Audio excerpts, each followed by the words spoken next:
Good morning, अस्सलाम वालेकुम। सुनो पाकिस्तान में आपको खुशामदीद कहते हैं। सबसे पहले आपको बताएंगे मौसम का हाल, ताकि आप अपने पूरे दिन को प्रॉपर तरीके से प्लान कर सकें। अगर आपने ट्रैवलिंग करनी है, शॉपिंग पे जाना है या कहीं पे जाना है। मौसम अगर गर्म है, जो सूरज है वो सवा नेज़े पे है, यूवी रेज ज्यादा है, तो फिर आपने देखना है कि आपने क्या करना है, सनब्लॉक अप्लाई करना है। तो खूबसूरती की भी बात करेंगे और आपको ये भी बताएंगे कि खूबसूरती आखिर है क्या, इसको हम बरकरार कैसे रख सकते हैं, और साथ ही तिब्बी मसाइल भी डिस्कस कर लिए जाए। बिल्कुल, शुगर के हवाले से बात करेंगे कि इसको खामोश कातिल क्यों कहा जाता है।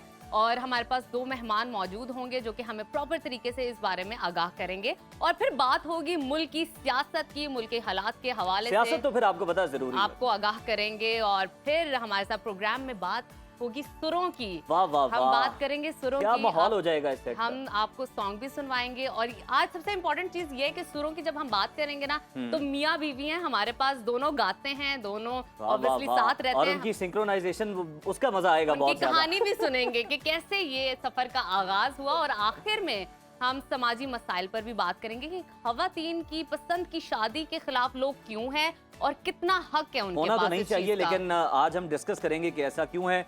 दो खास मेहमान हमें ज्वाइन करेंगे। ये सब जानने के लिए आप देखते रहिए हमारा आज का सुनो पाकिस्तान, और हमारे साथ आप जुड़े रहिए। रिमोट को साइड पर रख दें, उसे जरूरत नहीं है। बिल्कुल, सबसे पहले बात कर लेते हैं। तो फिर नजफ, आपसे बेहतर मौसम कौन बता सकता है? तो आइए चलते हैं, मौसम का हाल जानते हैं।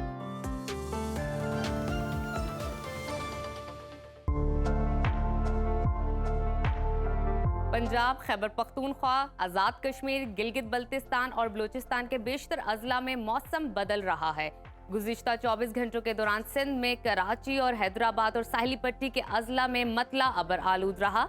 आइंदा 24 घंटों के दौरान मुल्क भर में मौसम की क्या सूरत हाल रहेगी, आइए जानते हैं। सबसे पहले बात करते हैं पहाड़ों, आबशारों और झीलों की सरजमीन गिलगित बल्तिस्तान की, जहां गुज़िश्ता 24 घंटों के दौरान बेशतर मकामात पर मौसम खुश्क रहा। गिलगित में आज ज्यादा से ज्यादा दर्जा हरारत 24 और कम से कम 15 डिग्री रहेगा। स्कर्दू की बात करते हैं, वहां पर ज्यादा से ज्यादा टेम्परेचर 18 और कम से कम 10 डिग्री रहेगा। महकमा मौसमियात ने आइंदा 24 घंटों के दौरान गिलगित बल्तिस्तान में खुश्क मौसम की पेशगोई की है। और अब नजर डालते हैं जन्नत नजीर वादी, आजाद कश्मीर पर, जहां बेशतर अजला में गुज़िश्ता 24 घंटों के दौरान मौसम खुश्क और चंद मकामात पर जो है मतला जुज़वी अबर आलूद रहेगा। और दारुल हुकूमत मुजफ्फराबाद की बात करें तो वहां पर ज्यादा से ज्यादा दर्जा हरारत 31 और कम से कम 17 डिग्री रहेगा। महकमा मौसमियात के मुताबिक आइंदा 24 घंटों के दौरान वादी में मौसम खुश्क रहने का इम्कान है। अब बात करते हैं खैबर पख्तूनख्वा की, जहां गुज़िश्ता 24 घंटों के दौरान चित्राल, दीर और गिरदोनवा में बादलों का बसेरा रहा, जबकि सूबे के दीगर मकामात पर मौसम खुश्क रहा। पेशावर की बात करें तो वहां पर ज्यादा से ज्यादा दर्जा हरारत 32 और कम से कम 19 डिग्री रहेगा। सवात में कम से कम पारा 16 और ज्यादा से ज्यादा 28 डिग्री रहेगा। महकमा मौसमियात ने आइंदा 24 घंटों के दौरान चित्राल, दीर और गिरदोनवा में तेज हवाओं के साथ बारिश की पेशगोई की है। और अब जिक्र करते हैं सूबा पंजाब का, जहां गुज़िश्ता 24 घंटों के दौरान बेशतर मकामात पर मौसम खुश्क और गर्म रहा। लाहौर की बात करें तो वहां पर ज्यादा से ज्यादा दर्जा हरारत 34 और कम से कम 21 डिग्री रहेगा। वफाकी दारुल हुकूमत इस्लामाबाद में मौसम जो है खुशगवार रहने का इम्कान है। कम से कम टेम्परेचर 19 और ज्यादा से ज्यादा 32 डिग्री रहेगा। मुल्तान में आपको बताते हैं दिन के औकात में गर्मी की शिद्दत बरकरार रहेगी और कम से कम पारा 22 और ज्यादा से ज्यादा 36 डिग्री रहेगा। महकमा मौसमियात के मुताबिक आइंदा 24 घंटों के दौरान सूबे के बेशतर मकामात पर मौसम खुश्क रहने का इम्कान है। और अब रकबे के लिहाज से सबसे बड़े सूबे बलूचिस्तान की तरफ चलते हैं, जहां गुज़िश्ता 24 घंटों के दौरान जुनूबी अजला में मौसम गर्म और खुश्क रहा। तुरबत और लुस्बेला सूबे के गर्म तरीन मकाम रहे, जहां दर्जा हरारत 40 डिग्री से जायद रहा। आज कोयटा की बात करें तो वहां पर कम से कम दर्जा हरारत 12 और ज्यादा से ज्यादा 26 डिग्री रहेगा। महकमा मौसमियात ने आइंदा 24 घंटों के दौरान सूबे भर में मौसम खुश्क रहने की पेशगोई की है। और अब रुख करते हैं वादी मेहरान का, यानी कि सूबा सिंध का, जहां गुज़िश्ता 24 घंटों के दौरान कराची, हैदराबाद, ठट्टा, बदीन, सजावल में मतला अबर आलूद रहा। आज कराची में ज्यादा से ज्यादा पारा 34 और कम से कम 26 डिग्री रहेगा। हैदराबाद की बात करें तो वहां पर कम से कम दर्जा हरारत 25 और ज्यादा से ज्यादा 36 डिग्री रहने का इम्कान है। महकमा मौसमियात के मुताबिक आइंदा 24 घंटों के दौरान कराची, उमरकोट, मिट्टी, थरपारकर, बदीन और गिरदो नवा में गरज चमक के साथ बारिश का इम्कान है।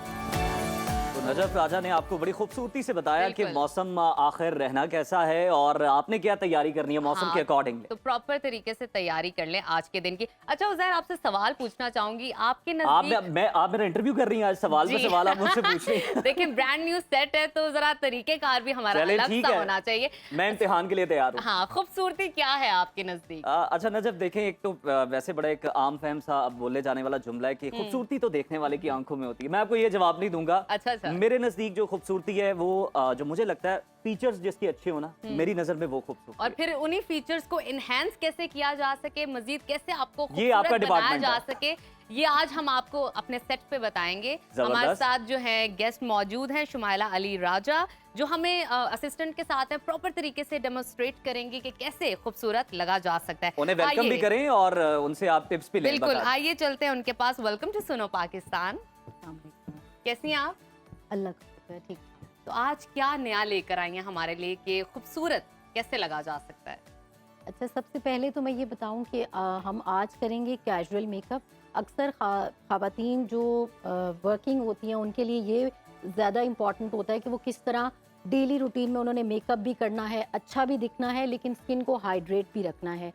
तो वो मैं आज आपको बताऊंगी कि किस तरीके से आप अपना डेली रूटीन का कैजुअल मेकअप करें ताकि उससे आपकी स्किन भी हाइड्रेट भी रहे और मेकअप भी बिल्कुल ठीक। अच्छा शुमाइला, ये बताइएगा, एक तो स्किन प्रेप का हमने बहुत ज्यादा सुना है कि आपने प्रॉपर तरीके से स्किन जो है प्रेप करनी है, देन फाउंडेशन लगानी है और प्रॉपर तरीके से आपने तैयार होना है। प्रॉपर प्रोसेस आपने बताना है क्योंकि हमारी खवातीन डायरेक्टली ये जो फाउंडेशन मुंह पे लगा लेती है और उनके लिए वो अच्छा नहीं होता। मुझे भी पता है कि आपने उससे पहले ना कोई सन ब्लॉक अप्लाई करना है, कोई प्राइमर लगा के अपने जो पोर्स है ना इसको बंद करना है। बड़ी अच्छी बात है कि प्रॉपर तरीके से आपको भी पता है। आजकल मर्दों को ना इस तरह की अवेयरनेस है और ये बड़ी अच्छी मेरा प्रेज करने वाली बात है। This is part of our job. हाँ, तो इसलिए हमें पता है, इसलिए हमें नॉलेज। आज फिर आपको बहुत कुछ सीखने को मिलेगा। जी बताइए। मैं कोशिश करूंगा। अच्छा, ऐसा है कि जैसे जो ख़वातीन है वो सुबह में जैसे ऑफिस जाती हैं, उनके पास सिर्फ कोई 10 मिनट होते हैं, लेकिन मेरे ख्याल में उससे कोई 8 मिनट या 7 मिनट स्किन प्रेप पे लगाना बहुत ज़रूरी है। क्योंकि अगर आप स्किन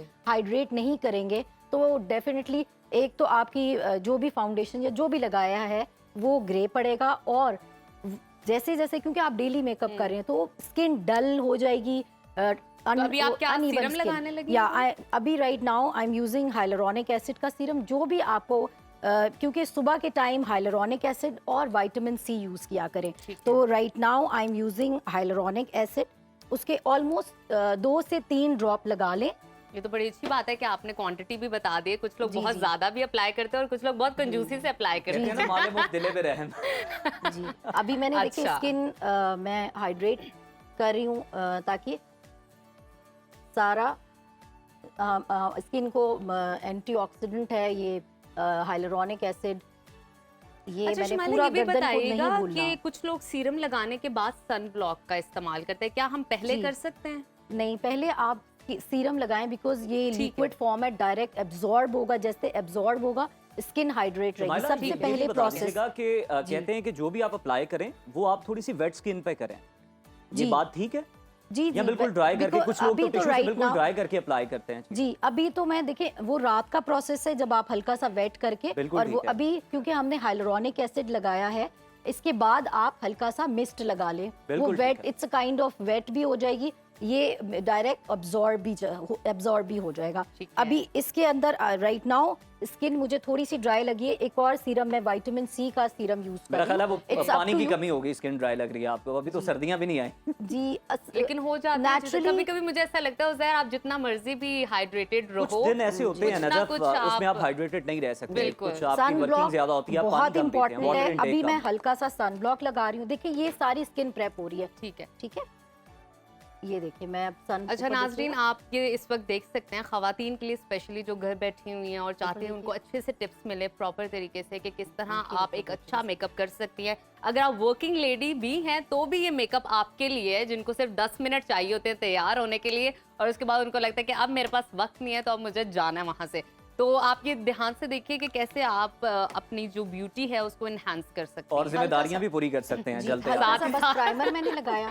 ये देखिए मेरी अब स्किन प्रेप हो गई, मैंने सनब्लॉक भी लगा लिया है, ठीक है। हाइड्रेट भी कर लिया स्किन को, विटामिन सी भी लगाया है ओके। जो हमारी बेसिकली एजिंग को भी रोकेगा, स्किन भी आपकी रिवाइव करेगा। क्योंकि देखिए ना आप डेली स्किन पे आप प्रोडक्ट्स लगाते हैं तो स्किन डैमेज पे तो जाती है, बिल्कुल। लेकिन उसको फिर रिपेयर आपने खुद करना है डिफरेंट प्रोडक्ट्स के साथ। ये मैंने अब स्किन प्रेप कर ली है। इसके ओके। बाद मैं अब हल्का सा जो भी मेरा मेकअप है डेली वेयर का, यूजुअली क्या होता है कि हम ब्रॉन्ज में जाएंगे। ये हमारा स्किन का हो गया। समर्स में मेरे ख्याल में ब्रॉन्ज में ही ज्यादातर आप जाते हो हर कलर्स के साथ, मेरे ख्याल जी। में एक मिक्स एंड Office मैच में। अच्छा सा एक कॉम्बो बन जाता है जी जी आपके। जी। अच्छा एक और चीज मैं जरूर बताऊंगी कि देखिए अंडरटोन आप जरूर देखें कि वार्म अंडरटोन और कोल्ड अंडरटोन दो किस्म की होती हैं। अब यहाँ पे हमारी जो मॉडल है इनका वार्म अंडरटोन है। कैसे पता चलता है? आप कोशिश किए, आप अपना वेन्स चेक कर लें। अगर आपकी वेन मिसाल के तौर पर ग्रीन है तो वो आप देख सकते हैं कि ग्रीन अगर आपकी है तो वो आपकी जब अगर ग्रीन है तो आपकी कूल अंडरटोन है, अगर ब्लू है तो वो कूल अंडरटोन है और ब्लू ग्रीन जो है वार्म हो जाएगी हाँ। और ब्लू जो है कूल अंडरटोन Cool होगी। undertone तो आपने ब्लू तो अपनी वैसे ही veins को- कूल कलर है ना। हाँ, हाँ, veins cool को color है। देखते हुए आपने इससे अंदाजा आप याद लगाना है रख कि आपके सकते हैं। undertone- हाँ, बिल्कुल हाँ। बिल्कुल। अच्छा इसके बाद अब हमने डायरेक्टली, क्योंकि कलर करेक्टर बहुत इंपॉर्टेंट है, उसके बाद कलर करेक्टर अब यहाँ पे हम ऑरेंज के लगाएंगे। अगर हमारा कूल अंडरटोन होता तो हम पीच में जाते या इस तरह ओके, हल्का सा हम ओके। लगाएंगे कलर करेक्ट यूजुअली अंडर आई के नीचे। उसके बाद यहाँ पे देखें थोड़ा सा अनइवन स्किन है, हम इसको यहाँ देख लेंगे। मतलब यहाँ लगा टी लेंगे। जोन बेसिकली शुमाइला आई गेस होता है अंडरटोन, या आपका वो डार्क सर्कल्स होते हैं, या कभी कभी अलहदा से टी जोन में ऑयलिंग बहुत ज्यादा हो जाती है जी। जिसकी वजह से वो ब्लैक हो जाता है एरिया, तो वहां पे हम प्रॉपर तरीके से इसको अप्लाई कर सकते हैं। जी Is it? टी जोन और ये अंडर आई और कभी कभार यहाँ भी कुछ पैचेस होते हैं अच्छा, और अच्छा। यहाँ भी पैचेस। अभी ये देखिए इनका ये जो स्किन है इस ये वाला डार्कर है और यहाँ पे लाइटर सा टोन है। तो अब मैंने यहाँ भी लगाया और फिर अब मैं फाउंडेशन अप्लाई करूंगी बिल्कुल इसी ठीक। से थोड़ा सा लाइटर टोन पे। लाइटर से हम लोग डार्कर से लाइटर पे जाएंगे तब ग्रे नहीं होगी, कभी भी फाउंडेशन ग्रे नहीं होगी जब अगर आप डायरेक्ट अपने अंडरटोन को चेक करके फिर आप फाउंडेशन अप्लाई करेंगे। अभी बिल्कुल कभी भी ग्रे नहीं होगी। ये देखिए मैं अब अच्छा शुमाइला, एक मेरा बहुत इंपॉर्टेंट क्वेश्चन है, आई गेस मेरे माइंड में आ रहा है, मुझे ऐसा लगता है बहुत सारे कर खवातीन दें के भी आ रहा इंतजार होगा। मत करें। सबसे अच्छी ब्लेंडिंग किससे होती है? ये ब्यूटी ब्लेंडर से या ब्रश के साथ होती है? अच्छा ये आपके ऊपर है कि यानी अगर आप जैसे इस तरह की बेसेस होती हैं, ये वाली इसमें कोशिश करें कि ये ब्लेंडर से करें। ठीक है। और अगर लिक्विड आप यूज कर रहे हैं, लिक्विड इसके बाद वो फिर हैवी बेसिस में चले जाते हैं। ओके। उसमें आप कोशिश करें कि ब्रश यूज कर लें, लेकिन दोनों ही ठीक है, बहुत ज्यादा वो नहीं है कि आप कोई हार्ड एंड फास्ट रूल है। मुझे लेकिन ऐसा लगता है आपके स्टैंडर्ड ब्लेंडिंग में आपके खुद पैटर्न पे बहुत डिपेंड करता है कि आप ब्लेंड किस तरह कर रहे हो। जी अच्छी सी बिल्कुल ब्लेंडिंग ब्लेंड भी किस तरह कर रहे हैं, नजफ हम देख भी रहे हैं कि आप किस तरह साथ साथ सीख भी रही हैं और शुमाइला की मौजूदगी का भरपूर फायदा आप आज मेरा उठा रही हैं। बहुत इंटरेस्ट है मेकअप के अंदर और मुझे ऐसा लगता है कि खवातीन और इसके बाद आप मेकअप अपना खुद करती हैं तो आपके काम में मजीद मुझे लगता है निखार आने वाला है। बिल्कुल इंशाल्लाह। लेकिन ऐसे बहुत सारी खवातीन हैं जो खुद ही मेकअप करना पसंद करती है, जी। तो उनके लिए ये सेगमेंट बहुत अहम है। हमने स्पेशली आपकी फरमाइश पे, आपकी रिक्वेस्ट पे रखा है क्योंकि ऐसा हमें हमें बहुत feedback सारा इसमें बड़ा फीडबैक आया मिला कि था, इस पे थोड़ा सा तो हमने हम कहा जानना व्हाई चाहते हैं। नॉट अपने स्टूडियो के अंदर इस चीज को आपके लिए देखिए encourage ऑडियंस किया के लिए ही जाए। है ना नजफ बिल्कुल। हमारा शो, तो जो बिल्कुल। फिर ऑडियंस हमारी देखना चाहती जो है हम आप उनके लिए डिमांड करेंगे ऐसे वही यहाँ सेगमेंट पर तो होगा। डिजाइन करेंगे ही फिर। बिल्कुल। अच्छा अभी आप बेस लगा रही है, फाउंडेशन जी, लगा ये रही है, व्हिच देखिए इज अ मैं- टीवी स्टिक। जी जी कौन TV से stick है। नंबर्स हैं ये? ये मैं यूज़ कर रही हूँ 36, जो कि ये थोड़ा डार्कर है, क्योंकि मैं पहले डार्कर लगाऊंगी ताकि फिर जाके मैं लाइटर टोन पे जाऊंगी। मैं अगर डायरेक्ट लाइटर पे जाऊंगी तो डेफिनेटली ये ग्रे बेस ग्रे पड़ेगी और वो नहीं आएगा, जैसे ऐसे लगेगा डायरेक्ट वो जो कहते हैं ना बिल्कुल ही सफ़ेद पाउडर लगाना इस तरह का लुक आएगा। ठीक है ना, डार्कर से लाइटर पे हम जा रहे हैं। ओके। और ये देखिए बस सिंपल, अगर आप इसको इस तरह भी लगा सकते हैं। और आपने ज्यादा केकी नहीं रखना कि कोई आपके करीब बैठा हो तो वो एकदम से डर जाए कि ओ हो गई इतनी ज्यादा बेस्ट, क्योंकि ऐसा होता है उज़ैर, स्पेशली जब आप बहुत ज्यादा एप्लीकेशन लगा लेते हो प्रोडक्ट मुंह पर। अज़राए तफन्नुन में एक लतीफा भी आपके साथ शेयर कर दूं ना, तो वो सैलून के बाहर एक भिखारी बैठा हुआ था ना। अच्छा। तो उसने कहा कि मुझे 3 साल हो गए यहाँ पे बैठे हुए, जो अंदर जाता है वो बाहर वापस नहीं आता। अच्छा ये वही वाली बात होगी। और उसका कोई दूसरा दरवाजा नहीं था, उसका मतलब था कि वो बदल के बाहर आता। बिल्कुल बिल्कुल ठीक है। अच्छा, शुमाइला का सबसे अच्छा अंदाज ये है कि वो एप्लीकेशन बहुत अच्छे से कर रही हैं और स्लोली कर रही हैं, ज्यादा प्रोडक्ट यूज नहीं कर रही, और हमारे पास बिल्कुल और आप एक्सप्लेन बड़ा अच्छा कर रही हैं, वो एप्लीकेशन अच्छा कर रही हैं, आप एक्सप्लेन अच्छा कर रही हैं। क्या बात है, बहुत शुक्रिया और शुमाइला हमारे पास सिर्फ 3 मिनट है, 3 मिनट के अंदर शुमाइला हमें बताएंगी कि मजीद 3 मिनट लगा के आप इसको प्रॉपर तरीके से कैसे कंप्लीट कर सकते हैं अपना makeup. Okay, foundation is almost done. अगर मेकअप के टाइम में 1-2 मिनट ज्यादा लग जाएं तो समझ जाइए कि वो हमारी गुफ्तगू की वजह से शुमाइला डिस्टर्ब हुई। अच्छा, ये makeup fixer I am using. Okay, हल्का सा। अच्छा, ये जरूरी होता है मेरे ख्याल में लगाना चाहिए या नहीं इतना ज्यादा? अगर आपका है 9 से लेकर 5 तक का आपका टाइम है तो हल्का सा लगा लें। यूजुअली आजकल ह्यूमिडिटी बहुत ज़्यादा है तो उसकी वजह से आई थिंक लगा लेना चाहिए ताकि बहुत ज़्यादा हर चीज़ फैले, क्योंकि मेकअप वेदर को बेहतर समझती हैं, इस बार तो ह्यूमिडिटी ज्यादा ही रही है, बहुत ज्यादा रही, गर्मी भी प्रॉपर चिपचिप करती थी, गर्मी भी बहुत ज्यादा रही है। और अब स्किन पे ऑयल रहा आपके उज़ैर, अब जाके मौसम बदला है कि सुबह उठकर लेकिन अभी भी नजब सुबह और लेट नाइट जो है वो थोड़ी सी खुनक हुई है। बिल्कुल अच्छा हो गया मौसम, मतलब मैं आपको वही बता रही हूँ, 5:30 बजे जब मैं उठी हूँ सुबह, ये मैं आपको बता भी रही हूँ, मैं 5:30 उठी हूँ। 5:30 बजे, वाह वाह, अर्ली लेकिन बिल्कुल, और अच्छा था मौसम, मुझे नहीं लगा कि गर्मी की सुबह है। अच्छा, अभी हम आई शेड लगा रहे हैं, that is the rust eye shade, rust in colour. और वैसे मेरे हाल में समर में ज्यादातर यही चलता है फॉर द क्रीज, क्योंकि ये ऑफिस मैं मेकअप कर रही हूँ बहुत ज़्यादा, क्योंकि हमने बहुत ज़्यादा नहीं दिखाना, क्योंकि वो फिर ऐसा लगेगा कि मतलब बहुत, यानी ऑफिस में तो आप हल्का सा ही लगा रहे होते हैं ना। बिल्कुल बिल्कुल, लगे भी कि आपने मेकअप किया और ना भी लगे, दिखे और ना भी दिखे। नजर, वैसे आपको यहाँ पर ऑन एयर जाने के अलावा अगर आप वैसे घर में हो तो आपको सॉफ्ट मेकअप पसंद है या आप थोड़ा सा ज्यादा मेकअप करना पसंद है? घर में अगर मैं होंगी उज़ैर तो आई डोंट थिंक सो कि कोई मुझे पहचान करेंगी नहीं मुझे कोई पहचान सकता मैं बहुत इजी होती हूँ, यानी वो लतीफा ठीक है कंफी सूट के अंदर होती हूँ विद नो मेकअप, बिल्कुल आप अपनी स्किन को ना ऑक्सीजन लेने दें। सारा दिन इसी तरह से तैयार रहते हैं सूटेड बूटेड, तो फिर हम कोशिश करते हैं रिलैक्स करें घर में अगर हो तो। अच्छा शुमाइला, अब आपने आई शेडो लगा ली है और हम ब्लश ऑन की तरफ जा रहे हैं, और ये आपने पिंक वन लिए, ज्यादा डार्क है या लाइट पिंक है ये? ये मैंने ब्राउन और पिंक, पीची पिंक को ना मिक्स किया है, क्योंकि ब्लशन में कभी कभी ना आप जब बहुत पिंक लगा लेते हो तो उसमें ये है कि सूरज में बाहर निकल के बहुत ही अजीब लग रहा होता है, तो peach pink I guess is the appropriate colour for the blush on. Okay, अगर कोई नजफ पिंक से महरूम रह जाए या भूल जाए तो वो फिल्टर लगा ले बहुत पिंक उसमें आजकल ये भी एक अच्छी टिप है उसके लिए। बिल्कुल ठीक है। अच्छा शुमाइला, हम रेड कलर लगा सकते हैं फॉर ऑफिस और वर्किंग लेडी के लिए, कितना अप्रोप्रिएट है? लगा लें, वो फिर ये होता है कि हर रोज़ तो, लेकिन आजकल जो है ना ज़्यादातर तो ब्रॉन्ज में ही लोग जा रहे होते हैं ना, ब्रॉन्ज के साथ में हल्का सा ग्लॉस कर लिया ब्राउन को, तो इन्होंने पहले से ही लगाया हुआ, कीजिएगा इस तरह का कलर लगा लें तो मैं ये इस तरह का ज़रा, क्योंकि हमने आइस को भी आई किया हुआ है तो हम तो इस तरह का कलर लगाएं कि जो ज़्यादा ब्राइट भी ना हो। और लेकिन कभी कोई कोई ऑफिस में कुछ है या वैसे तो आप लगा सकते हैं कोई हार्ड एंड फास्ट रूल को उस तरह, लेकिन ये कलर ज़रा आजकल चले भी हैं और लगते भी अच्छे हैं। अच्छे, बिल्कुल ठीक है। मस्कारा से मेरा बेटा, अच्छा इतनी अच्छी लुक आपने क्रिएट की है, वेरी सिंपल, वेरी लाइट। और शुमाइला, ये फाइनल लुक हमारी मज़ीद कितनी देर तक हो जाएगी ताकि हम इसको अपने व्यूवर्स को दिखा सकें कि दैट्स द फाइनल लुक, और ये आप अंडर 7 आई से कलर। 8 मिनट में हार्डली अंडर आई। कवर कर सकते और हैं। हमारी जो ऑडियंस है ना जी, नजर, उन्होंने भी तकरीबन, स्टॉप वॉच जो है ना वो ऑन की हुई है, वो देख रहे हैं कितनी जल्दी होता है और हमें कितना वक्त लगेगा हाँ। इसमें।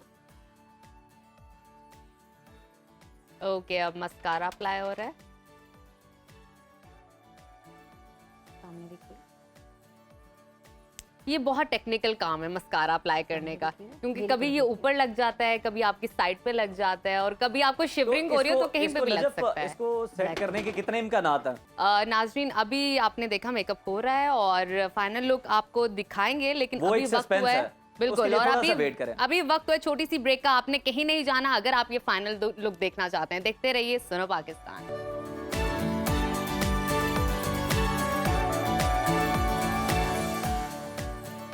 वेलकम बैक टू सुनो पाकिस्तान। ब्रेक से पहले हम आपको 8 से 7 मिनट में अच्छा मेकअप कैसे किया जा सकता है वो बता रहे थे। फाइनल लुक अब आपको लेकर चलते हैं, दिखाते हैं। जी, ये है हमारी मेकअप की फाइनल लुक जो आप क्रिएट कर सकते हैं 7 to 8 मिनट्स में अगर आप वर्किंग लेडी हैं and you don't have time office going के लिए। बिल्कुल। और अब बहुत शुक्रिया शुमाइला, आपका शुमाइला, आपने thank you इतनी so much। प्यारी लुक क्रिएट की और हमें एक सीखने और का चीज़, मौका मिला। मैं बताऊंगी कि अगर आपने मेकअप कर लिया उसके बाद नाइट रिजीम जरूर ठीक है, आप ठीक है, thank you so Thank much Shimala. और प्रोग्राम को आगे बढ़ाते हैं और अब बात करते हैं कुछ हेल्थ की, सेहत और तिब्बी मसाइल की। तो शुगर एक ऐसी मोहलिक और ख़तरनाक बीमारी है जो इंसान को अंदर ही अंदर खोखला कर देती है, हर अज़ाब पर हमला आवर होती है और आहिस्ता आहिस्ता मरीज को मौत के मुंह उतार देती है। बिल्कुल, और इस बीमारी को हम दूसरा इसका नाम खामोश कातिल भी है। तो इसी पर आज बात करने के लिए, डिबेट करने के लिए हमने स्टूडियोज में दावत दी है। हमारे साथ मौजूद होंगे प्रोफेसर डॉक्टर जावेद इकबाल साहब जो कि गेस्ट हैं हमारे और मेडिसिन स्पेशलिस्ट हैं। उनके साथ ही तशरीफ रखते हैं हकीम नियाज अहमद दयाल साहब जो कि माहिर तिब हैं। वेलकम टू सुनो पाकिस्तान डॉक्टर साहब। सबसे पहले तो ये बताइएगा कि शुगर आखिर है क्या, कितनी इसकी इकसाम है, कितनी स्टेजेस हैं और कौन सी इसकी टाइप ऐसी है जो कि जानलेवा?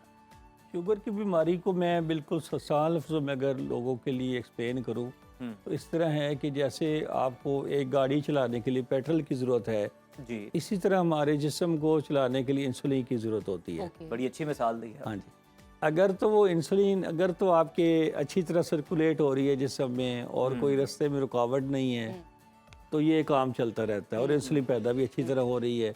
लेकिन अगर इंसुलिन पैदा होना कम हो जाए, जिसको हम टाइप 1 डायबिटीज़ कहते हैं, यानी अगर इंसुलिन नहीं बन रही तो हम इसको टाइप 1 डायबिटीज़ कहेंगे। इसका मतलब है आपको पेट्रोल मिल ही नहीं रहा।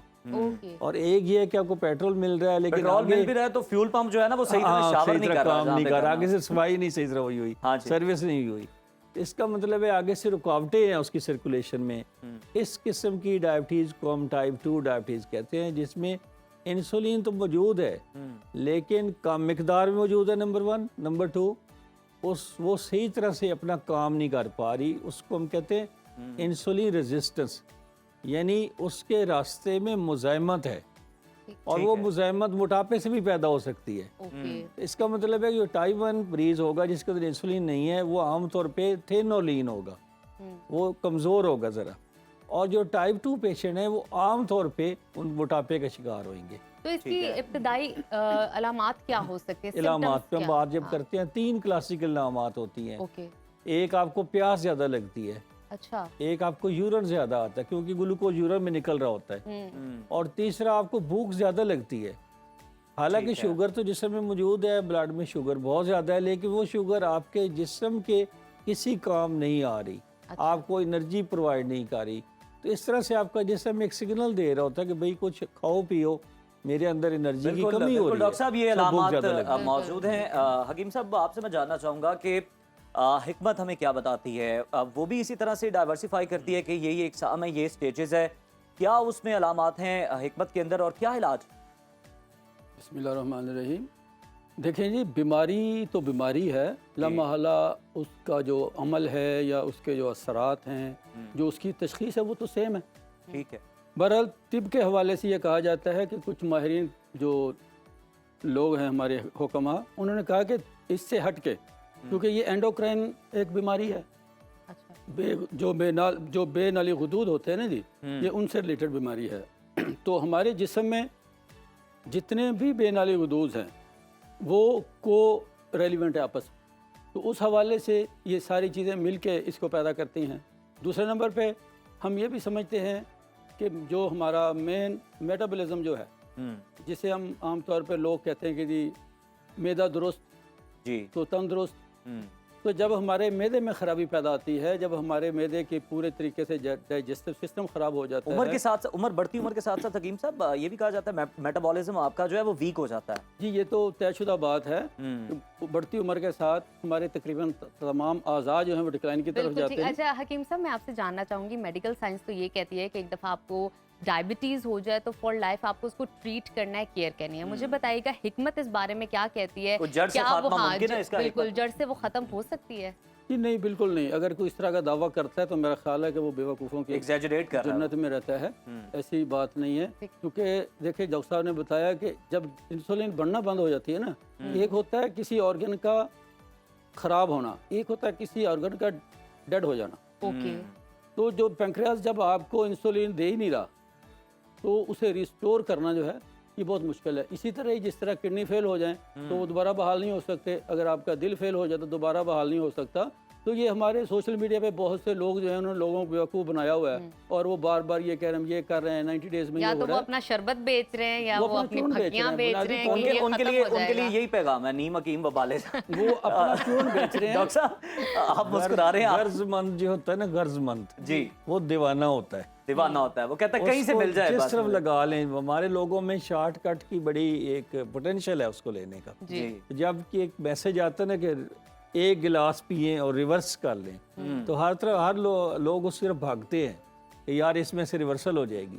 बहरहाल रिवर्सल पे थोड़ी सी बात कर लेते हैं। जो टाइप 1 डायबिटीज़ है जिसमें इंसुलिन की कमी है और इंसुलिन ही इलाज है, वो आमतौर पे बच्चे होते हैं, 20 साल से कम उम्र बच्चे होते हैं। बड़े कम उम्र बच्चों को भी ये कम जो उम्र है ना बच्चों वो को। डायग्नोज अब हो जाती है। माँ बाप परेशान होते हैं कि हमारे बच्चे की इंसुलिन किस तरह छूट जाए। खास तौर पर बच्चियों की बात करता हूँ। बच्चियों को जब टाइप 1 डायबिटीज़ होती है, इंसुलिन लग रही है, उनकी शादियाँ होनी है, ससुराल में जाना है, माँ बाप के अंदर एक खौफ होता है कि ये बाद में इनकी शादी करेंगे, प्रॉब्लम्स आएंगे। जी। तो ये सारी बातें ज़हन में लेके ये लोग इनहेरिट भी हो इंसुलिन- सकती है डॉक्टर साहब? एक आगे। मिनट से बात कर लूँ।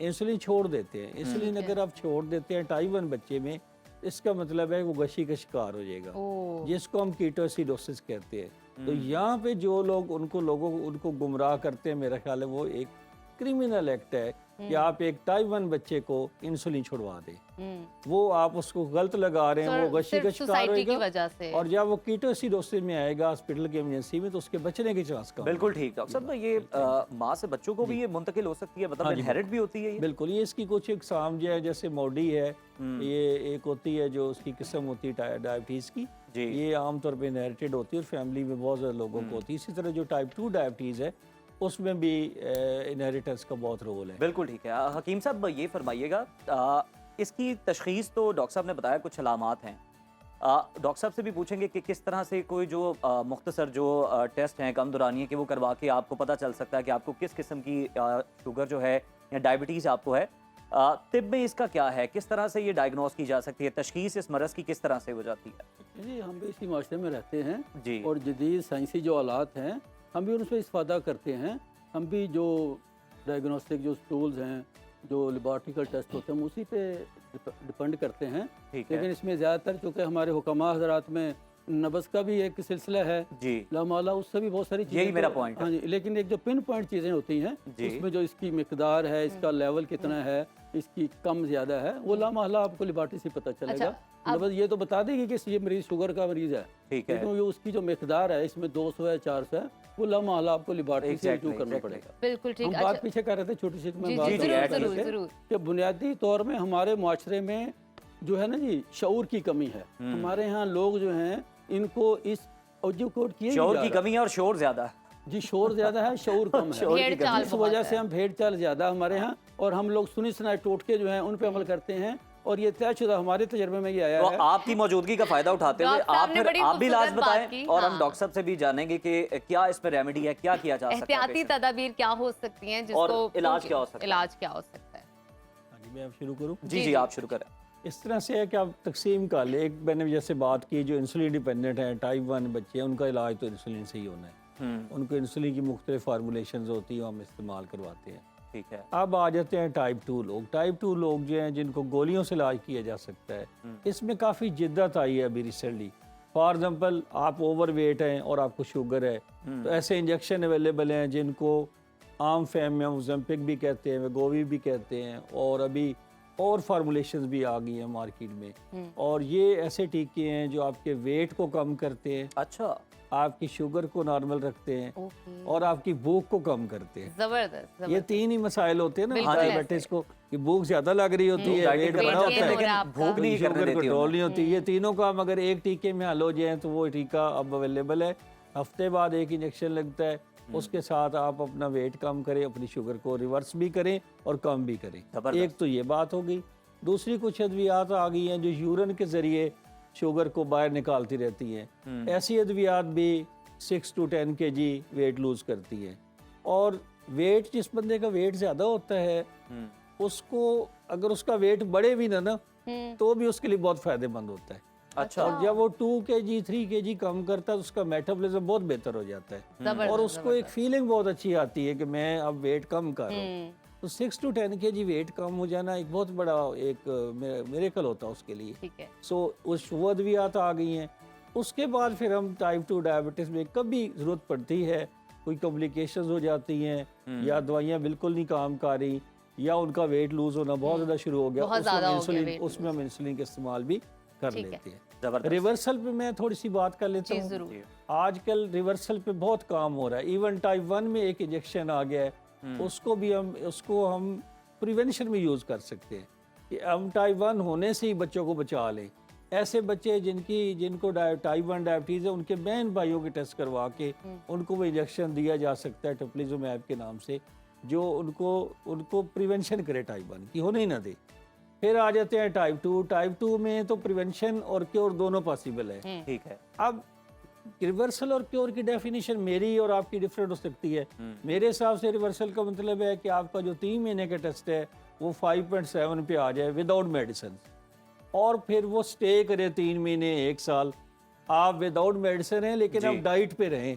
ठीक है। क्या रिवर्सल बात का है। मतलब बिल्कुल ये नहीं है कि हम दोबारा अपनी उसी आप डाइट इंसुलिन पे भी हाँ, लगाते बिल्कुल जाएं और खाते भी हकीम जाएं, साहब बद की परहेज़ी भी जानिब करें। जाएंगे जी, बताइएगा कि किस तरह हम इसको बेहतर बना सकते हैं, किन क्या अद्वियात हाँ, से?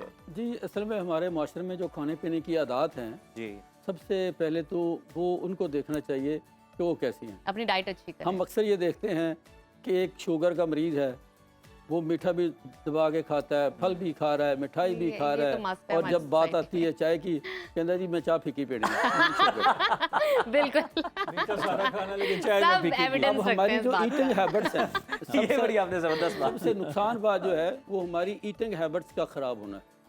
अगर हम अपनी ईटिंग हैबिट्स जो उनको ठीक कर लें, और सबसे बड़ी बात अपनी ग़िज़ा को मैनेज कर लें, तो मेरा ख्याल है शुगर की अलामात आपको तंग नहीं करती। आप शुगर के साथ बिल्कुल सेहतमंद ज़िंदगी गुजार सकते हैं। इसके लिए ये जो कोला ड्रिंक्स होती हैं, ये बाज़ारी मिठाइयाँ जो हैं, इसी तरह मैदे वाली चीज़ें हैं, बाहर का मत प्रोसेस खाएं, फूड है, जंक फूड मत फास्ट खाएं, फूड है, बिल्कुल। इन चीज़ों को छोड़ दें। आप जस्ट जो पूरा आटा होता है जिसे हम ब्राउन आटा जितनी कहते ये हैं, घर का खतरनाक खाना। बीमारी है, हम तो उसका यही इस्तेमाल दुआ करें। करेंगे कि सब इससे हम- महफूज रहे। हमें अच्छा, बहुत शुक्रिया हमारे बहुत मेहमानों का। शुक्रिया। वक्त हमारे पास खत्म हो गया इस सेगमेंट का। आपकी आमद का बहुत शुक्रिया। और नाजरीन ने इस ज़िमन में आपको जो वाइट पॉइजन है उससे बड़ा अवॉइड करना है, उससे बड़ा बचना है आपने, और फास्ट फूड तो और फिर यही कहेंगे एंड पे कि अल्लाह ताला हमें इस खामोश White bread। कातिल से महफूज रखे। अभी वक्त है छोटी सी ब्रेक का, आपने कहीं नहीं जाना, देखते रहिए सुनो सुनो पाकिस्तान। वेलकम बैक टू सुनो पाकिस्तान। और अब बात करते हैं मुल्क की हालात की। तो कल से शंघाई ताउन तंजीम का 23वां इजलास होने जा रहा है। ये सरबराही इजलास 2 दिन इस्लामाबाद में जारी रहेगा। पाकिस्तान पहली बार बतौर मुस्तकिल रुकन इसकी मेजबानी कर रहा है। तमाम तैयारियां मुकम्मल कर ली गई हैं। गैर मुल्की वफूद की आमद का सिलसिला भी शुरू हो गया है। आज चीनी और रूस वजीर आजम के भी आने का पाकिस्तान में पहुंचने का इम्कान है। दूसरी तरफ हम ये भी देख रहे हैं कि शहर इक़्तिदार में कशीदगी की फ़ज़ा जो है वो ताहाल बरकरार है। तहरीक इंसाफ भी पीछे हटती दिखाई नहीं दे रही, और इस इंतहाई अहम मौके पर कल इस्लामाबाद के डी चौक में धरने की बाकायदा कॉल भी दे रखी है। हुकूमत समेत तमाम ही सियासी जमातें PTI को एहतजाज की कॉल वापस लेने के लिए मनाने की कोशिशें कर रही हैं, उनसे अपीलें कर रही हैं, मगर तहरीक इंसाफ है कि उसने ये शर्त रखती है कि जब तक बानी PTI से हमारी मुलाकात नहीं कराई जाती उस वक्त तक हम धरने की कॉल को वापस नहीं लेंगे। सीनियर सूबाई वजीर शर्जील इनाम मेमन ने ये इल्जाम आयद किया है कि बानी पीटीआई सेहूनी मफादात के तहफ़्फ़ुज़ के लिए काम कर रहे हैं। शंघाई तंजीम की मेज़बानी पाकिस्तान के लिए कितनी अहम है और हुकूमत इस मौके पर तहरीक इंसाफ के एहतजाज से कैसे निपटेगी, इसी तमाम सूरत हाल पर बात करने के लिए हमारे साथ मौजूद हैं सीनियर तज्ज़ियाकार सजाद मीर साहब। वेलकम टू सुनो पाकिस्तान। सर, सबसे पहले ये बताइएगा हमारे देखने वालों के लिए कि शंघाई ताउन तंजीम क्या है और इसकी सरबराही इजलास की जो मेज़बानी पाकिस्तान कर रहा है वो हमारे लिए इतनी अहम क्यों है? देखिए, ये तंजीम जो है उस वक्त कायम हुई थी जब खित्ते में नेटो की अफवाज आ गई थी अफगानिस्तान में। नेटो का ये दायरा ऐसा नहीं था, वो यूरोप में ऑपरेट करने के लिए बनाई गई थी और उसका मतलब रूस के खिलाफ एक तरह का इत्तेहाद था यूरोप को बचाने के लिए। उसका इस तरफ आने का मतलब था कि वो अब अमेरिका यहाँ भी दखल अंदाजी दे रहा है यूरोप के साथ, नेटो के साथ। जब नेटो की पहुंचे यहाँ आई तो शंघाई में एक कॉन्फ्रेंस बुलाई गई जिसकी मेज़बानी ज़ाहिर है चीन ने की और उसके साथ रूस था। रूस और चीन ने गोया इत्तेहाद कर लिया, ये बहुत बड़ी बात थी। और सेंट्रल एशिया की 2 रियासतों ने मिलकर, 4 रियासतों ने मिलकर एक तंजीम बनाई जिसके बारे में कहा गया कि नेटो की मौजूदगी की वजह से ये बनाई गई है। लेकिन उन्होंने कहा नहीं, हमारा ये मकसद नहीं है, हम खित्ते में दहशतगर्दी का खात्मा चाहते हैं जो फैलती जा रही है। ऐसा ऐसा ये तंजीम फैलती गई और अब 12 अरकान इसके रुकन है। पाकिस्तान भी इसका रुकन बना, काज़ाकिस्तान में बना था, मुझे याद है, मैं वहाँ मौजूद था अपने कुछ साथियों के साथ। और इंडिया भी उसी वक्त बना था। हमें सरताज अजीज ने 2-3 लोग थे, हम नाश्ते की मेज़ पर उनके साथ, उन्होंने बताया था वज़ीर ख़ारजा थे हमारे कि इसमें हम चीन बहुत बदल, क्योंकि रूस चाहता था कि इंडिया मेंबर बन जाए। ज़ाहिर चीन को कबूल नहीं था, इसलिए कबूल नहीं था कि चीन की तो एक तरह की कंट्रडिक्शन है इंडिया के साथ। लेकिन चीन ने कहा मैं तैयार हो जाऊंगा इस शर्त पर कि अगर आप पाकिस्तान को भी मेंबर बनाते हैं इंडिया के साथ। इस तरह इंडिया और पाकिस्तान इकट्ठे पाकिस्तान में मेंबर बने थे और उस वक्त से पाकिस्तान इसका मुस्तकिल मंदूब है और उसके मुस्तकिल मेंबर बनने से उसकी हैसियत इस खित्ते में एक नए ब्लॉक के तौर पर बहुत मजबूत हो गई है। ये ब्लॉक अब खास तौर पर यूएनओ के मुकाबले में तो नहीं मैं कह सकता, या नेटो के मुकाबले में तो नहीं कह सकता, लेकिन एक ताकत पकड़ता जा रहा है खित्ते में। इसमें रूस भी शामिल है, चीन भी शामिल है, इंडिया भी शामिल है, पाकिस्तान भी शामिल है, यानी गोया 4 तो एटमी कुव्वतें शामिल हैं। ईरान भी शामिल है और बहुत से वो मुल्क शामिल हैं जिसको अमेरिका एक आंख नहीं पाता या अमेरिका उनको एक आंख नहीं पाता। ये उनके खिलाफ नहीं है, लेकिन इसकी खित्ते में ताकत का मतलब ये है अगर कहाँ ताकत दिखाने की कोशिश की गई कि लोग, ये कोई ऐसा मुल्क नहीं जिसको हम कहा जाए कि ये कोई फौजी इत्तेहाद है, लेकिन एक तरह से कैसा इत्तेहाद बनता जा रहा है जो अपनी कुव्वतें पकड़ते जा रहे हैं। पहली बार इसका इजलास जहाँ हो, बिल्कुल ठीक, पहली बार जी। सजाद साहब जरा जी, मेरा ख्याल है वो अपनी बात मुकम्मल कर रहे हैं। पॉइंट सजाद साहब प्लीज कंटिन्यू कीजिए। हाँ नहीं, मैंने कहा पहली बार इसका इजलास जहाँ हो रहा है, ये कहा जा सकता है कि इस्लामी सरबराही कॉन्फ्रेंस जो भुट्टो साहब के जमाने में हुई थी और इसलिए पाकिस्तान में कराई गई थी, सऊदी अरब ने करवाई थी कि पाकिस्तान टूट गया था उस वक्त, और टूटे हुए पाकिस्तान को सहारा देने के लिए यहाँ कॉन्फ्रेंस लाहौर में करवाई गई थी। उस कॉन्फ्रेंस के बाद ये पहली कॉन्फ्रेंस है जो इतने बड़े सरबराह जो है, इतने ज्यादा सरबराह जो हैं वो इकट्ठे पाकिस्तान की सरजमीन पे आ रहे हैं। बिल्कुल ठीक है, सिग्निफिकेंस बता दिया। बिल्कुल ठीक। सजाद साहब जरा इस बारे में अपनी राय दीजिएगा। वफाकी वजीर इत्तलात अता ताड़र ने शंघाई ताउन तंजीम इजलास को पाकिस्तान के लिए गेम चेंजर करार दिया। आपको क्या लगता है उन्होंने ऐसा क्यों कहा कि ये पाकिस्तान के लिए गेम चेंजर है? असल में गेम चेंजर तो हमारे एक चीज को कहते रहते हैं और उसको अहम समझते हैं, लेकिन इस लिहाज से ये इम्पोर्टेंट है कि हम सी पैक को फिर पाकिस्तान में ला रहे हैं।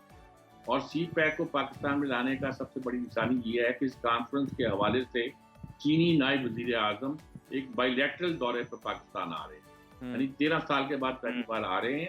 और ये दौरा सिर्फ उनका इस कॉन्फ्रेंस में शमूलियत के लिए नहीं है बल्कि बायलैटरल भी है, जिसमें हमारे बहुत से साइन हो सकते हैं, बहुत सी बातों पे हम गौर कर सकते हैं। और अगर हम इस बात पे इशराक करें तो हो सकता है कि रूसी सदर की आमद का प्रोग्राम भी कोई तय होने के कोई रास्ता हमवार हो जाए। और ऐसी सूरत में हम कह सकते हैं कि हम पर जो मगरब का दबाव है कि हम सी पैक को रोल बैक कर दें और जो कहा जाता है कि पुरानी हुकूमत ने कर दिया था, एक फैक्ट है। रज़ाक दाऊद ने तो साफ कहा था, आते ही कहा था कि इसको 1 साल के लिए मौखर कर दो। जी। हुकूमत के सरबराह ने ये कह दिया था इसमें करप्शन हुई है, और बहुत नाराजगी की बातें भी सुनी थी सजाद साहब। जी जी मैं कहा नाराजगी की बातें भी सुनी थी चीन की जानिब से।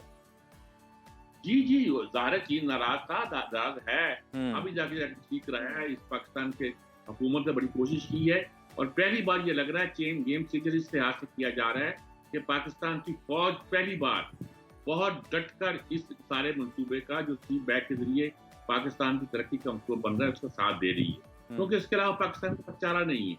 IMF पर गुजारा नहीं कर सकते। IMF का मतलब है कि पाकिस्तान आइंदा 10 साल 20 साल तक तरक्की नहीं करे, बल्कि स्टेटस को बाकी रखे। तो अगर आप तरक्की करना चाहते हैं तो आपको इन्वेस्टमेंट चाहिए, आपको नए एवेन्यू चाहिए। वो एवेन्यू सारे आ रहे थे सी पैक के जरिए से, इसको खत्म किया गया था। अब दोबारा सी पैक 2 के जरिए एक नए चांसेस पैदा हुए हैं, पाकिस्तान उसको अवेल करना चाहता है। बिल्कुल अवेल करना चाहिए, और इसकी राह में ना रोड़े नहीं अटकाने चाहिए। सजाद साहब, हमने देखा एक जमात है तहरीक इंसाफ, पहले भी उनकी तारीख रही है, उन पर तनकीद होती रही है कि आपकी वजह से बहुत से अहम दौरे थे कई सरबराहान मुमलिकत के जो कि मुलतवी हुए, और उसके बाद अब तहरीक इंसाफ जो है वो कल फिर डी चौक में धरने का ऐलान कर रखा है और वो करने जा रहे हैं, और ये इंतहाई अहम मौका है। आखिर आप हासिल क्या करना चाहती है तहरीक इंसाफ इस? वो कुछ नहीं करेंगे जी, वैसे पहली बात तो ये है। अच्छा, आसान नहीं, कल धरना करना ऐलान कर दिया उन्होंने, अच्छा किया, हंगामा करेंगे, लेकिन ये या फर्स्ट स्टेट है या उनको नहीं पता कि पाकिस्तान का मफाद किस बात पे है, या वो उन कुव्वतों के साथ में खेल रहे हैं जो पाकिस्तान को नुकसान पहुंचाना चाहते हैं। जब भी पाकिस्तान के लिए ऐसा मरहला आता है वो खड़े हो जाते हैं। जब चीनी सदर पहली बार पाकिस्तान में आने लगे सन 14 में, वो धरना रखे हुए थे। इससे बाद भी जब भी कभी ऐसा अहम मौका आया वो हंगामा किए बैठ जाते हैं। सर ये भी पीछे APC हुई फलस्तीन से सोलिडेरिटी शो करने के लिए, वहां नहीं आए, वहां शिरकत नहीं की जी। हर उस मामले पे जिसमें पाकिस्तान का मफाद वाबस्ता है, आप कहते हैं कि अगर आप नहीं सुनेंगे तो हम दुनिया सुनेगी। वो जो MKM का नारा था ना कि हमें मंजर नहीं कायद चाहिए, आप वो कह रहे हैं कि हमने बड़ी गलती की थी, हम आकर की थी, अब हमने कायद से जान छुड़ा ली है क्योंकि हमें मंजिल चाहिए, पाकिस्तान चाहिए। तो इस वक्त इनको भी तय करना है कि इनके लिए लीडर अहम है कि पाकिस्तान अहम है। ये कहते हैं मुलाकात करा दो, हम नहीं करेंगे। अब ये क्या बात हुई? और हम इस दिन क्यों करेंगे? इसलिए करेंगे कि दुनिया तमाशा देखे, दुनिया के सामने पाकिस्तान का तमाशा बनाना चाहते हैं। इसका मतलब साफ ये है कि आप महदूद नहीं है। इसका मतलब साफ ये है कि आप एक पैट्रियोटिक जमात नहीं है। इसका मतलब साफ ये है कि आप एक वो एक्सट्रीमिस्ट जमात है जिसे आजकल एक्सट्रीम राइट की जमात कहा जाता है, और पुराने जमाने में इसे हम फाशिस्ट जमात कहा करते थे। यानी आप हिटलर हैं इस जमाने के, आप मुल्क को तबाह करना चाहते हैं। आप सिर्फ चाहते हैं कि हमको मानो और हमको तस्लीम करो, हमें इक़्तिदार को, हमारे लीडर को लीडर मानो, वो है तो सब कुछ है, वो नहीं है तो कुछ नहीं है। ये जमहूरियत नहीं हुआ करती। ये कहना कि अवाम साथ है, तो फिर तो हमें सोचना पड़ेगा कि अगर अवाम गलत सोच रहे होंगे तो अवाम को किस तरह राम किया जाए और अवाम को किस तरह से समझाया जाए कि जमहूरियत नहीं है। क्या हमारे अवाम जमहूरियत के खिलाफ चल पड़े हैं? हमें तस्लीम कर लेना चाहिए, हमें मान लेना चाहिए कि वो। जी मीर साहब, आपने बिल्कुल बड़ी दुरुस्त बात की कि वो जो नारा लगाते थे ना कि हमें मंजिल नहीं कायद चाहिए, उन्होंने भी अपनी इस्लाह कर ली, और इनके पास भी अभी मौका है कि ये अपनी इस्लाह कर लें और अपने जो ज़ाती मफादात हैं उनको पीछे रख दें, मुल्की मफादात को आगे रखें। हम एक अब इसी मैसेज के साथ एक ब्रेक शामिल करते हैं। स्टेट के इंटरेस्ट को आगे रखना बहुत जरूरी है इस वक्त के लिए। अभी वक्त हुआ छोटी सी ब्रेक का, आपने कहीं नहीं जाना, देखते रहिए सुनो पाकिस्तान।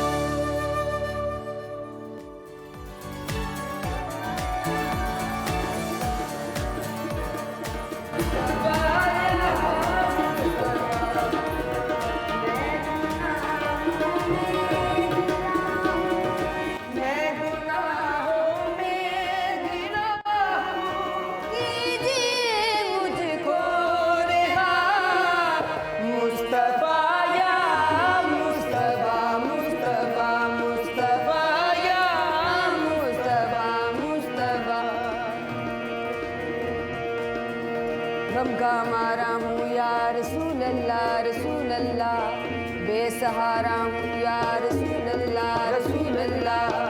गम का मारा हूँ या रसूल अल्लाह रसूल अल्लाह, बेसहारा हूँ या रसूल अल्लाह रसूल अल्लाह।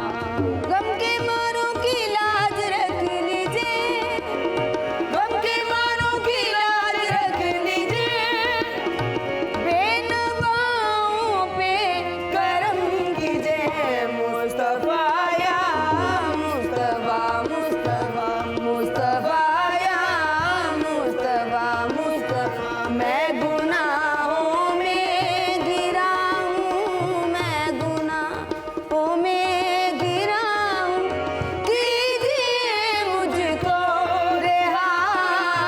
मुस्तफा या मुस्तफा मुस्तफा मुस्तफा या मुस्तफा मुस्तफा। जबरदस्त, क्या खूब। खूबसूरत और आवाज है और क्या ही शानदार कलाम सेलेक्ट किया। बिल्कुल बहुत ही खूबसूरत आवाज है और इस वक्त हमारे साथ मौजूद हैं पाकिस्तान के मारूफ और गायकी से तो इनका तारुफ हो गया। बिल्कुल सूफी सिंगर तौफीक अली खान और राहीला अली खान। वेलकम टू सुनो पाकिस्तान। और मजे की बात ये कि ये दोनों मियां बीवी हैं और इकट्ठे गाते हैं। अपने सफर का आगाज इन्होंने इकट्ठे किया। कैसा लग रहा है, कैसे हैं आप? वेलकम टू सुनो Pakistan. Thank you so much. बहुत शुक्रिया, थैंक यू। आपका बहुत शुक्रिया कि आपने हमें याद किया और बहुत ही खूबसूरत इबादत के लिए, और बहुत अच्छा लगा सुनो पे आके, सुनो चैनल पे। और हमें सुन के बड़ा अच्छा लगा आपसे। बहुत थैंक यू सो मच। मजीद भी सुनेंगे अभी। जो ये लोग सिलसिला अब रुके। हमारे साथ आपको सुन रहे हैं ना, उनके मन में ये सवाल होगा कि मियाँ बीवी हैं, इकट्ठे गाते हैं, तो एक फील्ड में मियाँ बीवी का होना बहुत आम बहुत सी कम बात नहीं है। बड़ा रेयर है। रेयर है। तो ये कैसे हुआ, ये सफर का आगाज कैसे हुआ? जी दोनों शर्मा रहे हैं। फैसला कर लीजिए। आपने सवाल इस अंदाज में किया और इनको सोचने का मौका तो दिया होता। तौफीक बता दें या फिर राहीला आप बता दें हमें। ये जैसे अल्लाह ताला को मंजूर होता है जी, वैसे ये जिक्र था, मुझे शौक था, फिर मैंने खान साहब से बाकायदा तालीम ली इस चीज़ की, मौसीकी की। अच्छा, और आप शागिर्द रही हैं खान साहब? जी शागिर्द रही हूँ। तो अभी भी आप इनका वो जी, अभी भी मैं- उस्तादों वाला आदर करती हैं या वो सिलसिला खत्म हो गया? नहीं नहीं, वो हमने मखसूस टाइम है। हमने अच्छा, उस्ताद जो है ना, प्रॉपर उस्ताद यासीन खान साहब कराची से मेरे दादा हजूर हैं। अच्छा, तो हमारे अंदर जो सुर की तरबियत दी जाती है, गंडा बन शागिर्द जिसे कहते हाँ जी हैं, हाँ जी। तो वो गंडा बन शागिर्द ये राहीला खान, और मैं खुद भी उन्हीं का शागिर्द उस्ताद यासीन खान साहब का। ठीक तो है। ये सब उन्हीं का करम है हमारे पे, उन्हीं का जितना भी तबरक, हम जो भी सुर का ये काम कर रहे हैं, ये उन्हीं की मेहरबानी है। तो ये कब से आपने सीखना शुरू कर दिया था? मैं तो बचपन से गा रहा हूँ। अच्छा, हाँ वाह, जी। जबरदस्त। अच्छा मुझे ये बताएं कि कहते हैं ना, पंजाबी की मिसाल है, मैं उर्दू में कन्वर्ट कर जी, देता जी। हूँ कि जहाँ बर्तन होते हैं ना, तो वहाँ हाँ। पे फिर शोर जरूर होता शोर है। जरूर तो पंजाबी होता की है। मिसाल खराग जरूर होता है। अगर कभी खुदा न खास्ता नोक झोंक थोड़ी बहुत जो कि हो जाती है, जी जी। और फिर नॉर्मल है। तौफीक आप मनाते हैं, और अगर बनाते हैं तो फिर गा के या फिर कोई बस शॉपिंग मेरा वॉपिंग तो कराते हैं? ये नोक जोक जब हो जाए, मैं हारमोनियम पकड़ लेता हूँ। अच्छा, उन्होंने क्या पकड़ा होता है? सुने ना, मैं हारमोनियम पकड़ता हूँ अल्लाह के करम से। तो ये सुर ऐसी चीज है, हाय हाय हाय, सुर सुर असीर बना सुने लेती है ना, अपना। सुर को हिंदी में ईश्वर कहते हैं। आप हाय। बात कर रहे हैं और वो देखें कैसे सर झुका के जी, बैठी जी, हुई है। नहीं, तो नहीं, ये घर माशाल्लाह। में भी ऐसे ही होती है जब आप बात कर नहीं रहे नहीं, हो? घर में तो अल्लाह खैर करे, बहुत अच्छा माहौल होता है। अल्लाह खैर करे। अल्लाह का करम है माशाल्लाह। साथ उन्होंने ना ये भी बता दिया कि अल्लाह की खैर करे। तो ये जो सारा मामला जो है ना, ये सुरी, ये जो है ना म्यूजिक का और सुर का ये मसला है, इसी वजह से हम इकट्ठे हैं, और ये अल्लाह ताला का करम है हमारे पे। ये अगर सुर ना होता तो शायद हम भी ना होते। तो फीक साहब, आपकी गुफ्तगू तो है ही बड़ी अच्छी आप दोनों की, लेकिन हम चाहते हैं कि हमारी जो ऑडियंस है ना, उनके, मैं समझ सकता हूँ कि वो जो उनकी जो पल्स है ना, वो चाह रहे होंगे कि एक गाना और हो जाए, कोई पहला सवाल कलाम ना हो, सुना है। गाना हो हाँ, जाए। गाना हो क्या हम जाए। आपको बाबा बुल्ले शाह सरकार का वाह वाह वाह वाह, क्या जरूर, बात है, जरूर। शानदार कलाम।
रमज़ान दसदा मेरा ढोलन माही बेहद रमज़ान दसदा मेरा ढोलन माही बेहद रमज़ान दसदा मेरा ढोलन माही बेहद रमज़ान दसदा मेरा ढोलन माही बेहद रमज़ान दसदा नी मेरा ढोलन माही बेहद रमज़ान दसदा मेरा ढोलन माही मीम दे ओले बसदा मेरा ढोलन माही मीम दे ओले बसदा मेरा ढोलन माही मीम दे ओले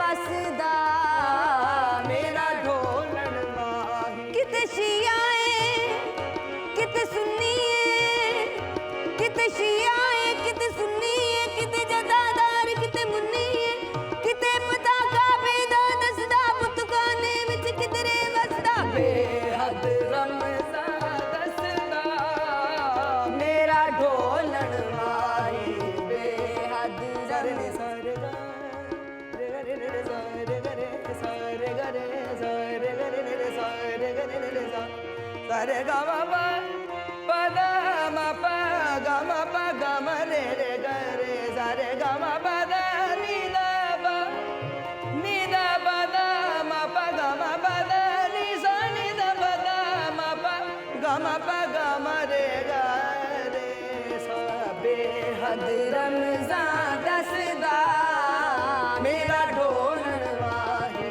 बेहद रमज़ान सारे नी सा सा सा रे नी सा सा सा रे नी सा नी सा नी पा दा मा पा गा मा रे रे गा रे सा बेहद रमज़ान दसदा मेरा ढोलन माही बेहद रमज़ान दसदा बेहद रमज़ान दसदा मेरा ढोलन माही बेहद रमज़ान दसदा मेरा ढोलन माही औलिया शामन सूर कुहावे औलिया शामन सूर कुहावे राज एनल हक आप सुनावे राज एनल हक आप सुनावे आपे आप नू सूली चाड़े आपे आप नू सूली चाड़े ते कोल खलो के हसदा मेरा ढोलन माही कोल खलो के हसदा मेरा ढोलन माही बेहद रमज़ान दसदा सारे गा मा पा दा मा पा सारे नी सा सा सा सारे नी सा सा सा गे रे गे रे सारे नी सा गे रे सारे नी सा गे रे गे रे सारे नी सा गे रे सारे नी सा गे रे सारे नी सा गे रे गे रे सारे नी सा गे रे सारे नी सा सारे गा मा पा दा मा पा गा मा पा गा मा रे गे रे सा गा मा पा गा मा रे गे रे सा गा मा पा गा मा रे गे रे सा बेहद रमज़ान दसदा मेरा ढोलन माही बेहद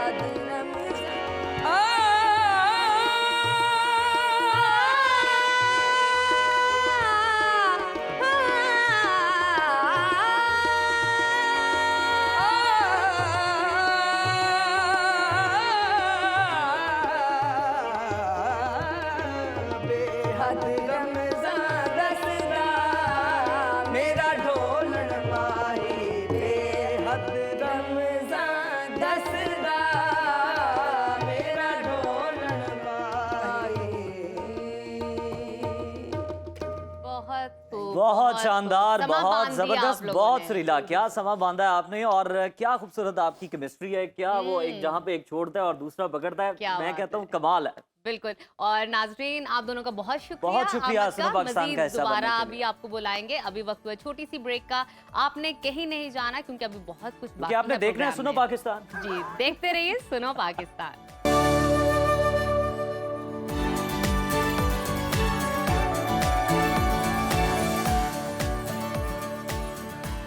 वेलकम बैक नाजरीन, और अब हम प्रोग्राम में आगे बढ़ेंगे और बात करेंगे इंतहाई अहम सोशल इशू है ख़वातीन की पसंद की शादी पर। आज हम बात करने जा रहे हैं और हमारा मजहब ख़वातीन को उनकी पसंद और मर्जी की शादी की इजाज़त देता है, मगर बदकिस्मती यहाँ ये है कि हमारे माशरे में पसंद या नापसंद लड़की नहीं बल्कि सिर्फ और सिर्फ उसके माँ बाप की देखी जाती है। गैलप का सर्वे ये बताता है कि पाकिस्तान में तकरीबन 85% लड़कियां माँ बाप की ख्वाहिश पर शादी करती हैं, जबकि सिर्फ 18% ख़वातीन ऐसी हैं जो अपनी पसंद की शादी कर पाती हैं। हमारा मजहब दीन इस्लाम, जो कि एक मुकम्मल ज़ाब्ता हयात है, पसंद की शादी की इजाज़त देता है, लेकिन इसके बावजूद हमारे जो माशरे हैं उसमें सूरत हाल बड़ी तशवीशनाक है। और एक रिपोर्ट है जो कि आपके साथ शेयर करें। हर साल गैरत के नाम पर तकरीबन 1000 ख़वातीन को कत्ल कर दिया जाता है।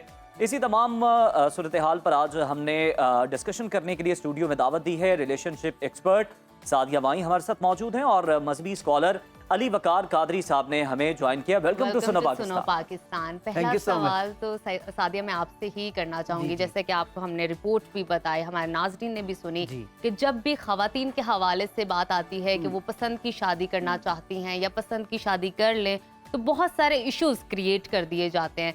आपके नज़दीक हमारी सोसाइटी में ऐसा क्यों रद्द-ए-अमल आता है और हक प्रॉपर तौर पे क्यों नहीं दिया जाता पसंद की शादी का?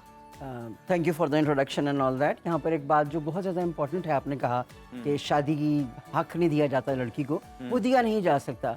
इसलिए नहीं दिया जा सकता कि बेशक इस्लाम जो है वो हमें एक कोड ऑफ लाइफ है, हर चीज़ सिखाता है और कंप्लीट इजाज़त देता है पसंद की शादी को, लव अफेयर को नहीं, पसंद की शादी को। There is a difference between both. अब उसमें ये होता है कि जो वालिदैन हैं उनका माइंडसेट, क्योंकि इस चीज़ को किसी भी सूरत एक्सेप्ट नहीं करना चाहता कि मेरी बेटी उठकर आ गई और कह रही है मैंने ABC से शादी करनी है, they can not bear it. इस बात को तो सुनना जो है ना वो कुछ वालिदैन के लिए बहुत ज़्यादा कड़वा का सैला होता है। वैसे अगर देखा जाए विल सी टू इट, जैसे आपने फैक्ट्स की बात की, गूगल रिपोर्ट की, उसी तरीके से अगर आप रिपोर्ट चेक करेंगे तो हमारे जो अब के पेरेंट्स हैं वो तो बहुत ज्यादा अल्ट्रा मॉडर्न हो चुके हैं, दे डोंट इवन माइंड। ये जो प्रॉब्लम आती है लड़की की शादी की रजामंदी ना शो करना, वो मिडिल क्लास में आती है, जिनके ऊपर उनको होता है ना हम बड़े गैरतमंद हैं, तो वो जो गैरत पता नहीं कौन सी वाली होती है उनके अंदर, जिसमें वो ये बर्दाश्त नहीं कर सकते कि उनकी जो एक अदद बेटी है, औलाद है उनकी, उन्हीं से डिस्कस कर रही है, किसी बाहर से जी, तो नहीं, बाहर के बंदे से तो नहीं डिस्कशन चल रही है उसके इस बारे में। आई विश के पेरेंट्स के साथ ऐसा उनका अटैचमेंट हो बच्चियों की, लड़कों की भी, वो बेचारे भी मारे जाते हैं बहुत दफा वो भी लव मैरिज में नहीं कर आपने अपनी सकते। गुफ्तगू के अंदर लव अफेयर और पसंद की शादी में डिफरेंस बताया, वो थोड़ा सा एलैबोरेट कर दीजिए हमारे जी नाज़रीन बिल्कुल के बिल्कुल। लिए। लव अफेयर का मतलब है कि किसी लड़के का किसी लड़की के साथ एक अदद, बड़ा उर्दू का बड़ा चीप वर्ड है, लेकिन वही मैं यूज करूंगी, मुआशका चल रहा है, अखबारों में हेडिंग आएगी, भाग गई आशना के साथ, अखबारी जुबान इस्तेमाल कर रही हैं आप साथ। मैंने कहा ये भी करूं, हमारे अखबार माशाल्लाह ये बिल्कुल लिखते हैं। ठीक है। तो उसमें वो लव अफेयर होता है जिसमें somebody is having an affair, मोहब्बत होगी किसी को, फिल्मी मोहब्बत, और पागल हो गए एक दूसरे के पीछे, के बस लगता है कि इसके साथ ही जिंदगी गुजरेगी, वो है लव अफेयर। कि वो सोचते हैं कि हमने शादी करनी है, इसी के साथ करनी है, पेरेंट्स माने या ना माने, वो कोर्ट में चले जाएंगे, चुपके कर लेंगे, 4 गवाह हो जाएंगे और निकाह खान तो भागा चला आएगा जब भी उसे बुलाया जाएगा, इसे happy if you pay them. तो इसका मतलब ये हुआ, वो है लव अफेयर। और पसंद की शादी का मतलब ये है कि रिश्ते अगर घर में आए हुए हैं तो माँ बाप जरूर पूछेंगे कि 2-3 हैं, इनमें से तुम्हें कौन सा अच्छा लगता है, वो बेचारी कह दे कि मैंने D से करना है या G से करना है, व्हाटएवर द नेम इज, तो वो हो जाएगी आपकी मर्जी की शादी कि आपने पसंद जाहिर किया, ये वो लव अफेयर नहीं है। So there is a difference between. मेरा ख्याल है अब हमारे व्यूअर्स को ये जो डिफरेंस है ना वो समझ आ गया होगा। अली साहब आप ये बताएं कि दीन तो इजाजत देता है, ठीक है, मजीद इसमें किस तरह से है कि दीन इस्लाम किस तरह हमारी रहनुमाई करता है, खास तौर पर ये पसंद की शादी के मामले पर? जी देखिए, बिस्मिल्लाहिर्रहमानिर्रहीम, दीन इस्लाम पसंद की शादी की इजाज़त नहीं देता, ये जुमला ठीक नहीं है, बल्कि आप ये कहें दीन इस्लाम सिर्फ पसंद ही की शादी को अलाउ करता है। अच्छा, वाह वाह वाह, बेहतरीन बेहतरीन। अच्छा, दूसरी बात, अब पसंद और लव अफेयर का डिफरेंस इन्होंने बता दिया, वो मैंने भी बात करनी थी, वो हो गई, रिपीट नहीं करते, ये बड़ी इंपॉर्टेंट है। बड़ा अच्छा मैसेज दिया आपने। अच्छा, ये दूसरी चीज़ हो गई।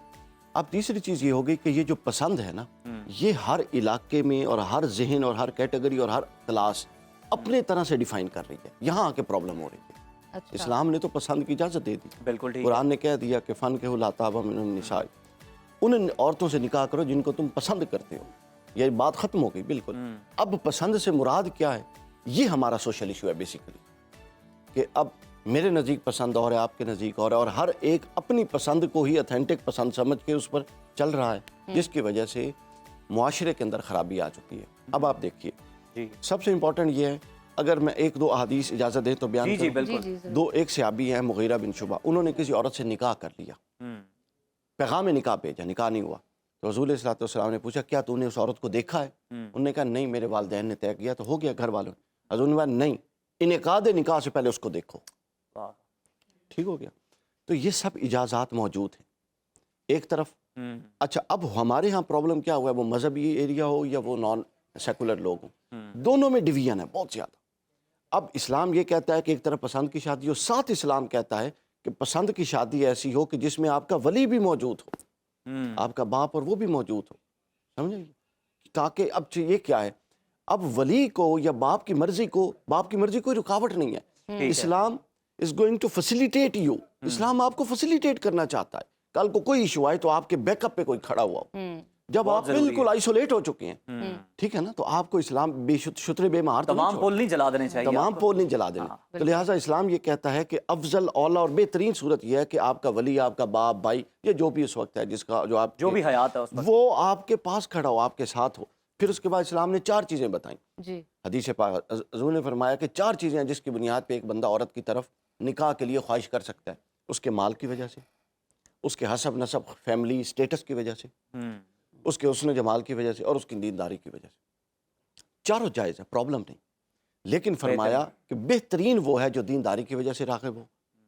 और दूसरी चीज़ जो बड़ी इंपॉर्टेंट फरमाया अच्छा, आपको टोकना चाहूंगी, खवातीन के हवाले से भी यही इस्लाम कहता है कि उनको यही 4 चीजें पसंद मालूम करने का। बिल्कुल एग्जैक्टली यही है। अच्छा, ये जितनी बातें मैं कर रहा हूँ इसमें लड़के के लिए भी यही चीज़ है, लड़की के लिए भी यही। अच्छा, दोनों के लिए से पसंद लड़के की भी है, लड़की की भी है।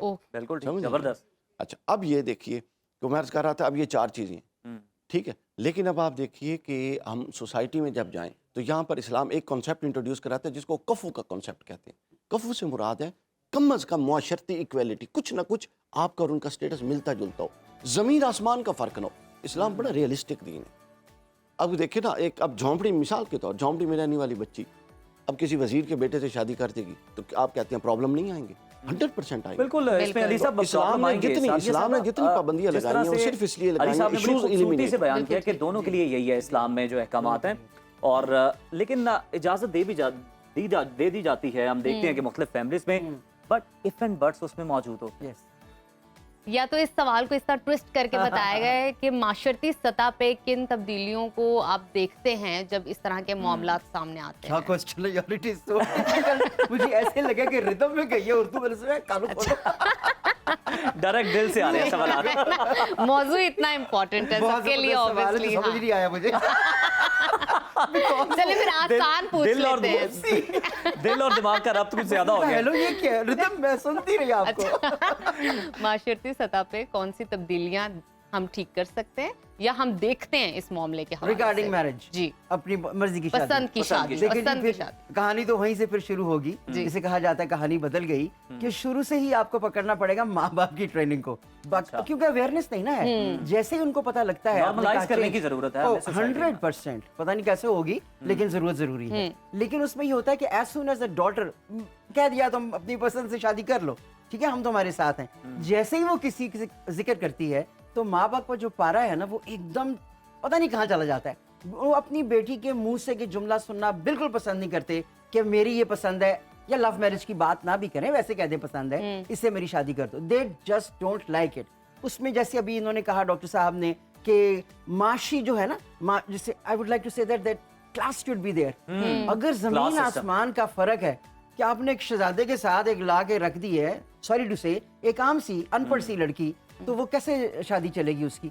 और बिल्कुल इस्लाम में बिल्कुल ये है कि आप देखभाल के शादी करें कि if a woman is a good looking woman और a girl, so the man should be like that also. और उनके बीच में तसादम है, ये नहीं तुम क्या हो मैं क्या हूँ, वो भी शुरू हो जाता है। लेकिन हमारे माशरे में तब्दीलियां तो खैर बहुत सी आनी चाहिए। उसमें माइंडसेट के ऊपर काम करना चाहिए पेरेंट्स के, कि आपकी बेटियां, आपके बेटे आपके लिए बहुत इंपॉर्टेंट हैं। इन्हें कहा जाता है ये आपके कल का फ्यूचर है। आपको तो अपनी पड़ जाती है हमारे सो कॉल्ड हसीन वालिदैन को, वही डबल स्टैंडर्ड आ जाते हैं। मतलब आपने इजाजत दे दी है, ठीक है, बदिल ना खास्ता आपने इजाजत दे दी, अखबारी जुबान में अभी आप आपने परमिशन दे दी, आपने अलाउ कर दिया, लेकिन फिर आप शुकूक व शुबहात भी उसके माइंड में डालते रहेंगे, इंजेक्ट करते रहेंगे, ये तो फिर डबल स्टैंडर्ड ही है ना। मतलब आप नहीं करना चाह रहे, आप उसे डायरेक्ट मना कर दें। नहीं ऐसा नहीं होगा, ये भी नहीं करते ना फिर आप, या लाइन के इस तरफ आए आप उस तरफ आए। अच्छा उधर इसके अलावा डिस्कशन भी करेंगे और फिर साथ ही साथ आपको बताएंगे वो 4 लोग कैसे कहेंगे और क्या कहेंगे, क्यों कहेंगे, मेरे से तो बर्दाश्त नहीं होगा, वो ये कह रही है, और ये वाले मामलात भी बहुत होते हैं। अपनी परसेप्शन के अलावा हम